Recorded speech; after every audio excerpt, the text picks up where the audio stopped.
Okay, चलिए अब आगे बढ़ते हैं और हमारे साथ अब केडियानॉमिक्स के फाउंडर सुशील केडिया जुड़ गए हैं। उनसे जानते हैं कि मार्केट का इस समय टेक्निकल सेटअप क्या है। सुशील, गुड मॉर्निंग। पिछली बार जब आप आए थे तो आपने एक चीज़ बोली थी कि डाउन साइड आपको 22,200 के नीचे नहीं दिखती और अप साइड आपको यहाँ पर आई थिंक 23,200 या आई थिंक उससे बड़े टारगेट बोले थे आपने। अब क्या करें इस मार्केट में कि एक रनवे ट्रेन की तरह चल रही है? तो पीसीआर से अनुरोध है, मेरे लैपटॉप की स्क्रीन को शेयर करें। और अगर आपको ये निफ्टी की आवरली चार्ट अगर डिस्प्ले हो रही है, देखिए ये ऊपर की रेजिस्टेंस लाइन से घूम जाता है, नीचे की सपोर्ट लाइन से बढ़ जाता है। अब हम ऊपर की रेजिस्टेंस लाइन के करीब ही हैं, 300 पॉइंट की जगह यहाँ हो गई। और बैंक निफ्टी की चार्ट अगर यहाँ दिख रही है तो एक इंटरिम रेजिस्टेंस है इस बीच में। देखिए बैंक निफ्टी और निफ्टी 2-4 दिन आगे पीछे आउट परफॉर्मेंस अंडर परफॉर्मेंस करते रहते हैं। तो हो सकता है अगले 2-3 दिन में थोड़ा सा बैंक निफ्टी हल्का फुल्का झटका दे और बाकी के जो सेक्टर्स है वो निफ्टी को और पुश करे और लास्ट में ग्रैंड फिनाले मारने के लिए बैंक निफ्टी भी अगर 50,800-600 तक जाए, तब मैं देखिए बैंक निफ्टी पे डेली व्यू की चार्ट पे आ गया हूं। और कुछ लोगों को आपत्ति हो सकती है कि इतने बड़े कॉल क्यों सोचते हो। देखिए सिर्फ ट्रेडिंग करने वाली ऑडियंस एक लिमिटेड ऑडियंस है, ज्यादातर लोगों को इन्वेस्टमेंट करना है। तो इन्वेस्टमेंट होराइजन पे हमारा कॉल है अगले 6 महीने से 12 महीने के अंतराल में। ये जो super out performance bank Nifty ने दिया है पिछले 2 साल में, अब ये एग्जॉस्ट होने के पॉइंट पे आ गया है। और आने वाले 12 महीनों में दूसरे कुछ सेक्टर्स ऐसे होंगे जो सीरियस आउट परफॉर्मेंस देंगे और बैंक निफ्टी को हमारा अनुमान है काफी बड़ा अंडर परफॉर्मेंस देना है। तो 50,500-600 अगले 4-5 दिन में आ सकता है। उसके बाद अगर ये नीचे की ये येलो लाइन तोड़ देता है 47,000 के नीचे, जिस दिन बैंक निफ्टी चला गया, तब हमारा ये इन्वेस्टमेंट कॉल ट्रिगर होगा कि पैसा बैंकों से निकाल के आईटी और एफएमसीजी में डाले। और हो सकता है अगले 1 साल में बैंक निफ्टी काफी बड़ा अंडर परफॉर्मेंस कर दे। सुन लिया आपका को बैंक निफ्टी ने रेड में आ गया एकदम से इंडेक्स। क्या ये देखिए, ये है इंट्राडे वोलेटिलिटी एक्सपायरी वाले दिन की भी। पता है इंट्राडे चार्ट लेकर आइए बैंक निफ्टी का, एकदम से हज था वो 49,600 समथिंग वाला बैंक निफ्टी गिर कर आया 49,450 पर। आई थिंक ये चार्ट थोड़ा अपडेटेड नहीं है, इसको रिफ्रेश करिए क्योंकि ऑलमोस्ट रेड में आ गया था, तो उस लाइन तक आना चाहिए। और अब खैर वापस हल्का सा ग्रीन में आया फिर 100 पॉइंट ऊपर। काफ़ी इंटरडे वॉलेटिलिटी की एक्सपायरी का कमाल इस समय। सुशील, पिछले जो हमारा इंटरेक्शन था उसमें आपने एक और चीज़ कही थी कि लोग एलआरएस का फ़ायदा उठाकर नैस्डैक लिस्टेड स्टॉक्स में इन्वेस्ट करें। एप्पल और टेस्ला की बात की थी आपने, वो काफ़ी करेक्ट भी हो चुके थे। अच्छा बाउंस बैक देखा हमने इन स्टॉक्स में। क्या यहाँ पर ये जो पिछले 5 साल का ट्रेंड है, ये मेगा ट्रेंड अभी भी इंटैक्ट है? मेगा ट्रेंड किसका? नैस्डैक का? नैस्डैक के स्टॉक्स का, एप्पल का, ये टेस्ला, एनवीडिया। तो देखिए ये जो सेक्टर रोटेशंस हैं, स्टॉक रोटेशंस हैं, ये पूरे वर्ल्ड में हैं। तो आप मान लो कभी कोई बफेट डिनर खा रहे हो, तो फर्स्ट राउंड में आप प्लेट में 5, 7, 8, 10 आइटम डाल लेते हो और उसको चखने के बाद जब मजा आ जाता है कुछ 3-4 आइटम में, सेकंड राउंड में आप 3-4 ही खाते हो और लास्ट फिनाले आपका डेजर्ट होता है। तो टेस्ला और एप्पल मेरे हिसाब से इस करंट बुलिश लेग के डेजर्ट्स हैं। ये जो 5 दिन में 40% टेस्ला बढ़ गया और हमारा कॉल था डबल हो जाएगा, जो रिजल्ट्स खराब आएंगे, चार्ट वाले कुछ भी बोलते हैं, ठीक है, हम बोलेंगे लोग भी कुछ भी बोलते हैं। 40% जो 5 दिन में बढ़ गया, मुझे लगता है अगले 2-3 महीने में ये तो 100% बढ़ जाएगा और एप्पल भी 50% बढ़ जाएगा। पर हो सकता है जैसे कोटक में अचानक मार पड़ गई, तो अमेजन में अचानक मार पड़ जाएगी, माइक्रोसॉफ्ट में अचानक मार पड़ जाएगी। तो इंडेक्स बहुत कुछ छिपा रहा है और इंडिविजुअल स्टॉक्स में बड़े बड़े अपसाइड और बड़े बड़े डाउनसाइड, बहुत केयरफुल ना रहने वाले ट्रेडर्स को बढ़ती इंडेक्स में भी सफाया हो सकता है। नैस्डैक से लेके हमारी सेंसेक्स और निफ्टी तक के अंदर यही काम हो रहा है। तो जो मेगा ट्रेंड है वो एक बार के लिए फिलहाल बहुत वॉलेटाइल है और वॉलेटिलिटी का मेजरमेंट जो विक्स है वो भी काफी कुछ छिपा रहा है। तो 50% बढ़ने वाले टेस्ला में अचानक अमेजन एक दिन में 20% गिर जाएगा, उस तरह का बाजार मुझे सामने दिखता है। अच्छा, इस वॉलेटिलिटी में कितना कॉन्फिडेंस आपको बैंकों में, स्पेशली जो आईसीआईसीआई बैंक के नंबर्स के बाद कल जोरदार तेजी देखने को मिली थी। आई थिंक बिगेस्ट वॉल्यूम उस स्टॉक ने दिखाया था। यहाँ पर चार्ट्स क्या इशारा कर रहे हैं कि आज अगर विराम कर रहा है ये काउंटर, फिर आगे और जोरदार चाल दिखाएगा?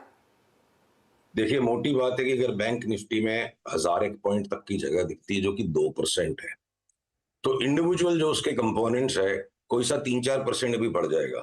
पर ये 2-2, 3-3% की ट्रेडिंग बहुत कम ही लोग कर पाते हैं। और हम में से कोई भी इतना फास्ट नहीं होता हर्षदा जी, कि अर्जुन की तरह हम बाएं हाथ से और दाएं हाथ से दोनों हाथ से तीर चला लेंगे। नॉर्मली हम सबका कहीं ना कहीं बायस डेवलप होता है और हम उस बायस को 10-20 दिन तक ट्रेड करते हैं। तो अर्जुन जैसी क्षमता वाले ट्रेडर्स बाजार में होते बहुत कम है, पर कोशिश करते रहते हैं लोग। तो मैं उसको थोड़ा अवॉइड करना चाहूंगा कि एकदम से एक एक 2-2 दिन के कॉल ले लिए जाए। वो आप अपने टोटल मार्केट एक्सपोजर का 5-10% हिस्सा ही कर पाओगे। तो ब्रॉडली मेरा व्यू ये है, अभी 1000 पॉइंट तक की जगह हो सकती है बैंक निफ्टी में, बीच में 200-300-400 पॉइंट का झटका देने के बाद। और जो स्टॉक्स मोमेंटम में है, एसबीआई, आईसीआईसीआई, वो अगर अब अपनी इस रैली को थोड़ा शांत करेंगे तो आपको एक्सिस बैंक और बढ़ने की जगह मिल जाएगी। पर इन सारे लार्ज कैप बैंक्स में जो एक बड़ा विरोधाभास मैं देख पा रहा हूं, जिस पजल को अभी तक मैं चार्ट्स पे सॉल्व नहीं कर पा रहा, कि अगर हकीकत में बैंक निफ्टी को 50,600-700 के बाद सब्सटेंशियल करेक्शन देना है, तो जो एचडीएफसी बैंक की चार्ट है वो बहुत ज्यादा मजबूत है। तो पता नहीं कहीं ऐसा हो कि एचडीएफसी बैंक एक तरफा बढ़ते जाए और बाकी बहुत सारे बैंक्स में टूटन आ जाए। तो ये बहुत सारे कठिन सवाल हैं और इस वक्त पिक्चर इतना स्पष्ट नहीं है। सिर्फ बैंक निफ्टी की चार्ट की स्पष्टता के कि 50,500-600 के ऊपर बैंक निफ्टी का फिलहाल जा पाना बहुत ही मुश्किल लगता है। एक और पॉकेट, इनफैक्ट अनुज मेंशन ही कर रहे थे कुछ देर पहले जब हम ऑटो कंपनियां डिस्कस कर रहे थे और एमएनएम की चाल पर बातचीत हो रही थी। टायर स्टॉक्स में आप एमआरएफ को लेकर काफी बुलिश थे, वो व्यू अभी भी होल्ड करते हैं? अब तो उस व्यू को और स्ट्रेंथन करने का टाइम आ गया। पीसीआर से अनुरोध है, जरा सी मेरी स्क्रीन पे जो चार्ट है उसको दिखाए। इस ट्रायंगुलर पैटर्न से ब्रेकआउट आ गया और साथ ही मैं हम जिस चेतावनी के साथ काम कर रहे हैं उसको आपके साथ शेयर करता हूं। जो मैंने कहा ना, बफेट डिनर का 3rd राउंड है। अब डेजर्ट एमआरएफ मेरे लिए ऑटो और ऑटो एक्सेलरीज में एक डेजर्ट के जैसे है। ये नहीं कि पूरे के पूरे सेक्टर में एमआरएफ चल रहा है तो मतलब पूरे सेक्टर में वो तूफान है। बाकी सारे स्टॉक्स में लॉन्ग टर्म थकावट बनने लग गई है। तो कहीं ना कहीं अब बड़े सेक्टर रोटेशंस मुझे लगता है बाजार इलेक्शन के आसपास या उसके बाद करेगा। तो एमआरएफ में हमारा व्यू बिल्कुल इंटैक्ट है। फिलहाल 2 लाख के ऊपर हमारी नजर टिकी हुई है और बीच बीच में अलग अलग लेवल्स पर हम ट्रेड करेंगे इसको। मेटल्स पर क्या व्यू बन रहा है सुशील, क्योंकि यहाँ पर बहुत शानदार मोमेंटम है। हिंदुस्तान कॉपर हो गया आपका, नैल्को हो गया, सेल हो गया, टाटा स्टील हो गया, सभी के सभी वेदांता में मूव आने शुरू हो गए हैं। मुझे पहले ही अग्रिम क्षमा आप प्रदान करेंगे तो मैं स्पष्ट मेरे मन की बात को कह पाऊंगा बिना संकोच के। तो देखिए, जब भी टॉप और बॉटम आते हैं ना, एक्साइटमेंट हाईएस्ट होता है, इमोशंस हाईएस्ट होते हैं। अंडरलाइंग मैं कॉपर की, एल्यूमिनियम की और जिंक की चार्ट्स को जब देखता हूं, वो मुझे चीख चीख के कह रही है कि हम तीनों के तीनों 2-5-10 दिन आगे पीछे 25-25% गिरेंगे। और जब ये अंडरलाइंग कमोडिटीज की चार्ट्स पे पीक आउट आ रहा है, तो इसी तरह का साथ में हिंडाल्को में एक नया हाई बन गया और हम बहुत बुरी तरह से ट्विटर पे ट्रोल हो गए। और हम जितने ज्यादा ट्रोल होते हैं उतना हमारा कन्विक्शन बढ़ जाता है। तो या तो ट्रोल कर लो या पैसे कमा लो।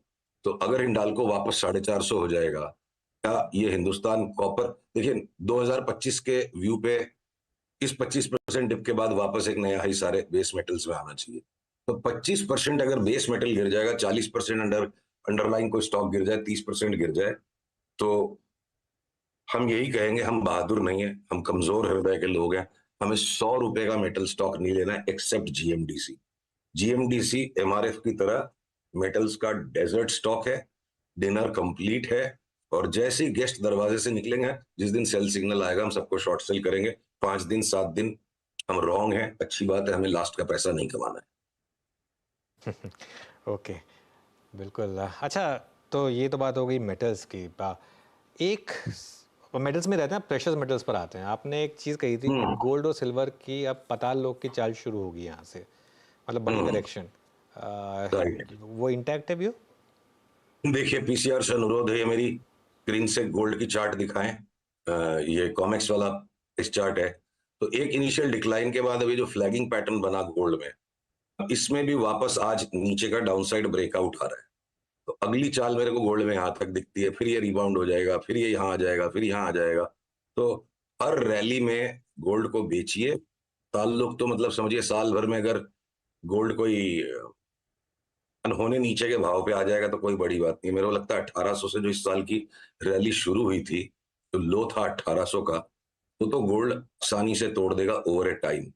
और अब देखते हैं साल के अंत तक ये 1600 तोड़ देता है, 1400 भी जा सकता है। तो ताल्लुक का मतलब है कि यहाँ से 30% अगर 35% सोना गिर जाए तो पताल्लुक ही हो गया फिर वो। ओके, बिल्कुल। स्टॉक्स में कोई और आपके रेडार पर जो एक दो अगर स्टॉक्स आए हो जो यहाँ से आपको लग रहा है कि अच्छा मोमेंटम देंगे?